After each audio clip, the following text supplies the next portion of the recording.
¿Cuál es la realidad? O por lo menos la visión que tiene Daniel Quintero de la Medellín de hoy con el gobernador y el alcalde que actualmente están allá. Pues a ver, lo primero es que hay que entender un poco cómo nace el conflicto en Medellín. Medellín se convierte en la ciudad más violenta del mundo y a mí me parece que nos ha faltado entender la lección. Cómo una ciudad de Colombia se convierte en la ciudad más violenta del planeta, jamás por ninguna otra superado. O sea, ninguna ciudad ha logrado los niveles de violencia que llegó a tener Colombia. Hoy la ciudad más violenta del mundo debe estar en México, tendrá 120 homicidios por cada 100.000 habitantes.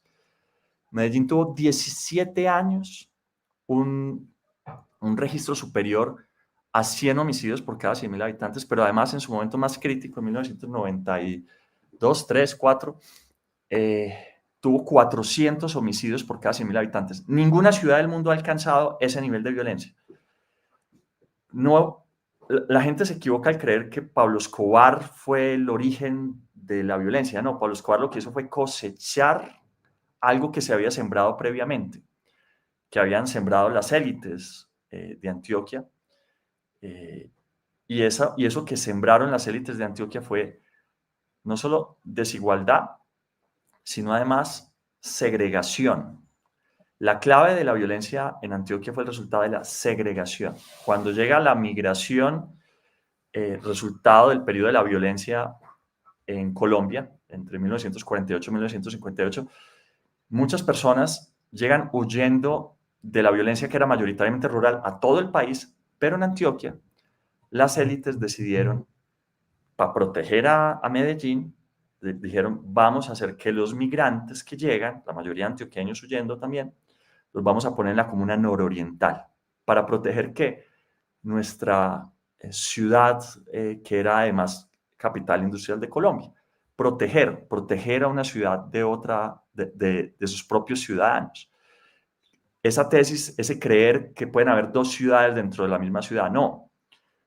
Lo que terminó pasando es que Pablo Escobar llegó a esa comuna nororiental y le dijo a los niños, ustedes que no tienen futuro, que tienen hambre, que sus papás llegaron del periodo de la violencia y no les han podido dar ni educación, ni comida, absolutamente nada, ¿por qué no me venden su futuro que no tienen por 500.000 pesos? ¿Para qué? Para ser como ellos. Porque en Medellín, además, desde cualquier comuna podías ver la otra comuna. Entonces, desde la nororiental se veía cómo vivían en Prado. Entonces, para esos niños sin futuro, pues era muy fácil caer en las manos de Pablo Escobar. Pablo Escobar cosecha la desigualdad que sembraron las élites. Por eso no se quiere hablar de esa historia. Que empieza a romper la desigualdad y la segregación en Medellín y a bajar los niveles de violencia. El metro. El metro, inaugurado en 1994, conecta por primera vez el norte segregado con el sur. Y era tal la cosa que, por ejemplo, Envigado no dejó que el metro pasara por allá, porque decían que le iban a llegar los pobres. Ese era el nivel de segregación. Así estaba la cabeza de las élites antioqueñas, que han sido unas élites dedicadas a segregar y a eliminar, lamentablemente. Por eso mi gobierno se llamó el de la Medellín Futuro. Acuérdate que en los 80s, 90s salió Rodrigo de No Futuro, eran los niños sin futuro. Pues yo quise hacer una alcaldía de la Medellín Futuro y me dediqué a los niños, a quitarle los niños a los grupos criminales con acciones, claro, pero también a darle computadores a los niños, a decirles, ustedes niños tienen futuro, cuando se gradúen van a tener universidad asegurada. Y ahí nace la matrícula cero, que luego se vuelve política nacional. 42% de reducción de homicidios. Mientras el resto del país, Bogotá con Claudia López y otros, están aumentando el número de homicidios en todo el país, Medellín estaba reduciendo el número de homicidios, 42%, la mayor reducción en mucho tiempo. Creamos la Secretaría de la No Violencia y nos la criticaron, que cómo así que una Secretaría de la No Violencia. Claro, en la ciudad que había sido la más violenta del mundo, había que trabajar contra la violencia, con nuevas estrategias. ¿Qué pasó con el gobierno de Federico? Pues que llegaron a eliminar todo lo que nosotros habíamos hecho. 10% de aumento de homicidios tenemos en este momento. La ciudad está completamente insegura. Hay un discurso, además del macho, del bravo, del no sé qué, que lo que hace es empoderar a pelados en los barrios, a volverse a tomar los barrios, a volver a hacer control territorial.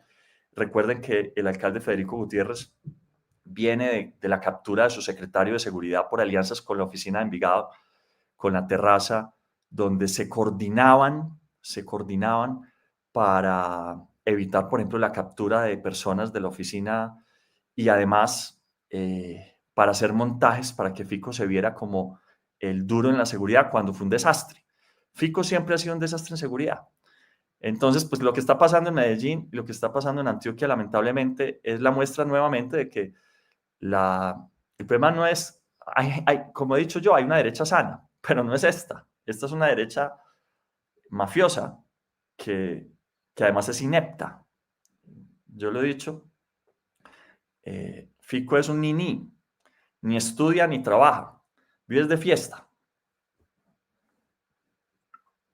Una pregunta, Daniel. Lo que pasa es que cada vez que uno ve una declaración de Fico en contra de Daniel en contra de Fico, etcétera, aparecen personas a favor y en contra. Entonces, Daniel acaba de mencionar que el exsecretario de Seguridad de Fico, pues está investigado, capturado, creo que fue lo que comentaste, condenado, perdón. Pero también han habido personas que estuvieron en la administración de Daniel Quintero, que han sido investigadas y, si no estoy mal, también algunos capturados. ¿Qué pasó ahí? ¿Cuál es la realidad o por qué se dio esa situación? No, nosotros no tenemos a nadie capturado. Lo que sí hemos tenido es la mayor persecución en la historia. Y además evidente y natural y esperable. Cuando yo me lancé a la alcaldía, yo sabía lo que se venía. Yo no entendí la alcaldía como un momento de gloria, sino que se venía lo más difícil, porque yo cumplo mis promesas. Y yo había prometido en campaña que iba a revelar la verdad sobre Hidroituango, que iba a sacar a Hidroituango adelante, claro, pero con la verdad. Y que eso iba a significar enfrentar a los poderes más poderosos de Antioquia, los fundadores del paramilitarismo, los herederos de Pablo Escobar. Y así fue. Yo me enfrenté a Uribe, me enfrenté a Duque, me enfrenté a Fico, Luis Alfredo Ramos, Aníbal Gaviria, Fajardo, etcétera, a todos. En una de las institucionalidades más corruptas también del país. Recuerden lo que ha pasado con la Fiscalía de Medellín. La Fiscalía de Medellín es la de los Valencia Cosio, que terminaron condenados precisamente porque desde la Fiscalía tenían alianzas con la oficina de Envigado. También la de Claudia Carrasquilla, que hoy es concejal del Centro Democrático del partido de Fico, que era la fiscal de Medellín y hoy está imputada y ya está en acusación, está en juicio por falsos testigos. Uribe mismo está en un proceso por falsos testigos. Entonces, y bueno, y para no ir más lejos, Fico contrató a la fiscal que hizo toda la persecución contra nuestra administración, hoy trabaja con Fico. Es decir, se hizo una articulación, eso se llama lawfare, para tratar de eliminarnos. A mí particularmente me cogieron de los pies, me sacudieron a ver qué me encontraban y pues no han encontrado nada. Gracias a Dios, nosotros hicimos una tarea entendiendo a quienes estábamos enfrentando. Entonces yo no solo era que no hiciera nada ilegal, sino que además cuando iba a hacer algo bueno, lo revisaba 800 veces, porque yo sabía que donde yo me equivocara en una coma, me sacaban, me eliminaban y me metían a la cárcel. Y trataron de hacerlo y han tratado de hacerlo de todas las maneras. Yo he hecho todas estas denuncias en el caso, digamos, más extraordinario, ya desesperados porque nos tienen miedo, porque saben que nosotros podemos ganar la presidencia, que estamos, a pesar de todos los ataques que nos han hecho en las encuestas, en una posición destacada. Entonces, están ya cometiendo errores. Me iniciaron una investigación en la fiscalía por un contrato y sin darse cuenta que el contrato lo había firmado Fico. Y ahora están enredadísimos, porque entonces ya no saben cómo sacar a Fico del problema. Pero de ese tamaño de persecución ha sido el tema en Medellín. Por ese tema es que se hizo el llamado en el Congreso de la República, por ese puntualmente. Así es, ese es el caso de Aguas Vivas y del cartel de los lotes, que además ellos son muy buenos para tirar la piedra y esconder la mano, para hablar de uno cuando uno no está. Entonces hicieron un debate en el Congreso, lo iban a hacer, y iban a invitar a Fico, y él ya había confirmado, y con el Centro Democrático haciendo el debate. Y entonces yo les escribí un trino y les dije, oiga, seguramente por error se les olvidó invitarme.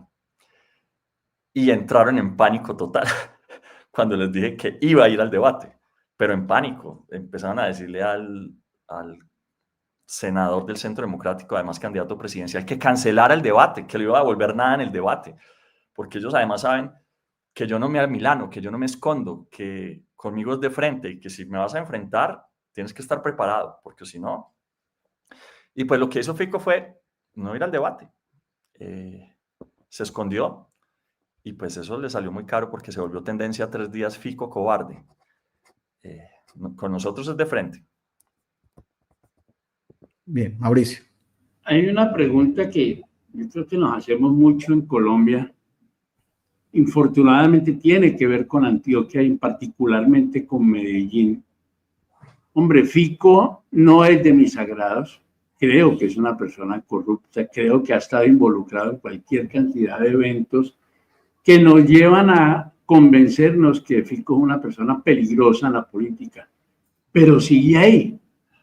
Y esa es la parte que yo no entiendo de los paisas, a quien considero que son muy inteligentes, muy echados para adelante, muy berracos. ¿Por qué tienen esa condición de seguir apoyando a personajes como Álvaro Uribe Vélez o como Fico Gutiérrez? ¿Qué pasa al interior de Medellín y de Antioquia en general, que todavía sigue con ese arraigo uribista, extremista? ¿Por qué pasa eso en Medellín?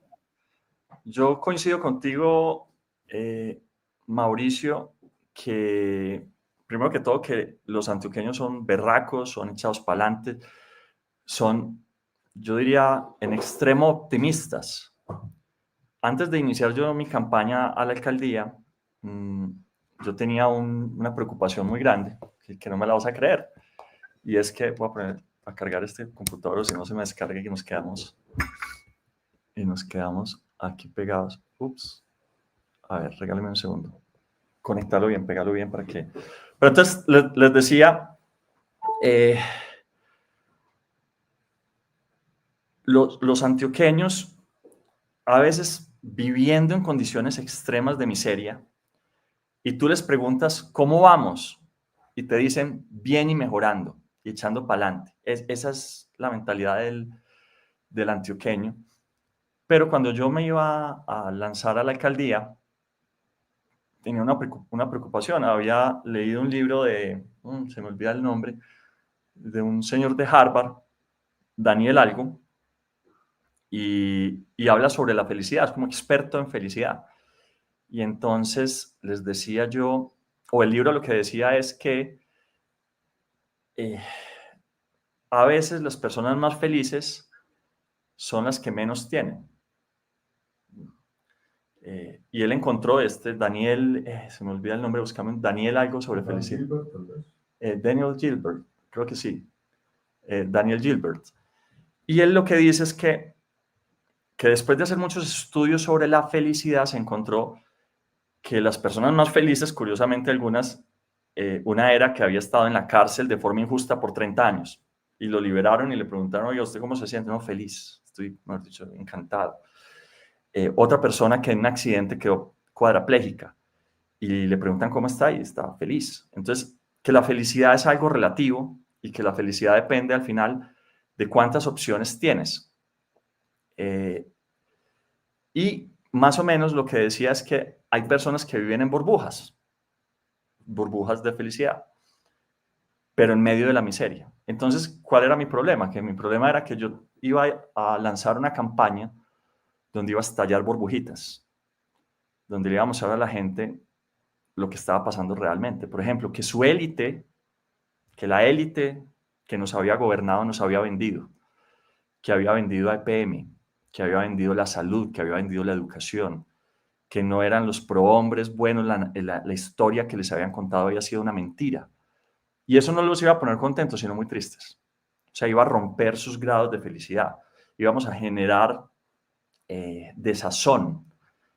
Y entonces hablé con Daniel Gilbert y le dije, en Harvard además, y le dije, oiga, yo tengo esta preocupación porque pues uno no quiere ser una fuente de eso, ¿no? De infelicidad. Y él me respondió y me dijo, oiga, no me confunda.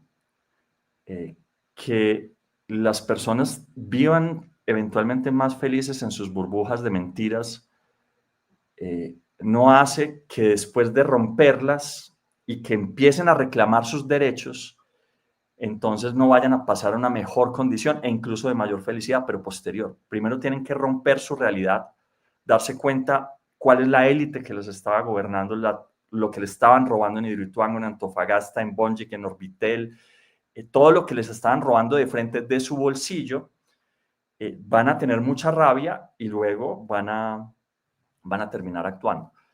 Yo fui a eso, a mi tierra, a mi ciudad, a hacer esa tarea, a romper la burbuja de la mentira, del engaño, a decirle la verdad de frente al GEA, a decirle, a mostrar cómo se estaban robando la plata, a mostrar que no eran ningunos prohombres. Ahora, una persona que llega a hacer eso y que lo hace de frente, pues obviamente despierta un montón de enemigos que lo empiezan a perseguir. Ellos crean una máquina mediática para engañar a la gente, decir que nosotros, que no ellos, sino nosotros somos los que nos estamos supuestamente robando la plata. Y entonces esa mentira sirve por un tiempo y le sirvió para reelegir a Fico. Pero las mentiras tienen un problema, o la verdad tiene una ventaja, es que flota. Con el tiempo se termina sabiendo la verdad. ¿Qué está pasando hoy en Medellín? Que la gente muy rápido se dio cuenta que eran mentiras, todo lo que le habían dicho. Fico viene cayendo de forma dramática en las encuestas. No solo eso, sino que hay mucha gente que ya empieza a reconocer que con nosotros no pasaban las cosas que están pasando. Hay basuras, huecos, atracos, un alcalde que vive fiesta, desbarató los programas sociales, acabó el programa de los computadores, el programa que tenía con los recicladores, los programas, y la gente está dándose cuenta. Entonces, a veces la democracia no es en línea recta, decía Obama, sino son zigzags, Y yo tengo la esperanza y la fe de que en Medellín las cosas van para mejor y que hay una ciudad más crítica. Ayer precisamente cuando un alcalde de derecha en Medellín era abucheado. Ayer lo abuchearon, los jóvenes abuchearon al alcalde de Medellín.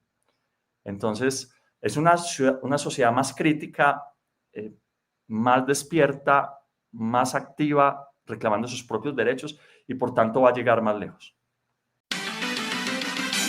Magenta Radio, siempre contigo.